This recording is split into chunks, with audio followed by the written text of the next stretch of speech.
तर पब्लिक मी आपला विज्ञा आज 4x4 मधून डायरेक्ट ब्रेझामध्ये काय विषय चला सांगतो.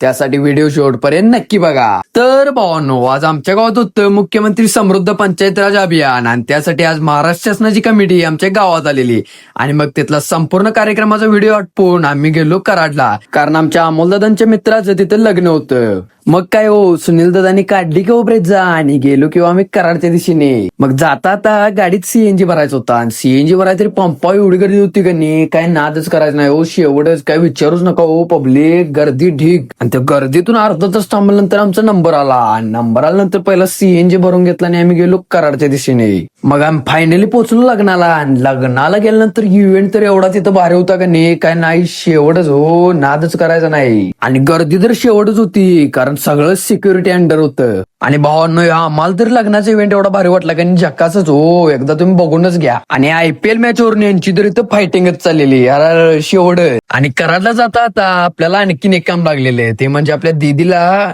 गॅस टाकी द्यायची होती, कारण दीदी आपली कॉलेजला आहे कराडमध्ये. मग लग्नाचा इव्हेंट करून आम्ही गेलो दीदीकडे आणि दीदीकडे जाता आता सनसेट तर एवढा भारी दिसत होता का नाही, एक नंबर हो. पण रस्त्यात जाता आता आम्हाला असं काय ट्रॅफिक लागेल याची आम्हाला कल्पना पण नव्हती. भावांनो, ट्रॉफिक तर एवढं जाम झालेलं का नाही, 1 ते 2 तास आम्ही ट्रॉफिक मध्ये अडकलेलो.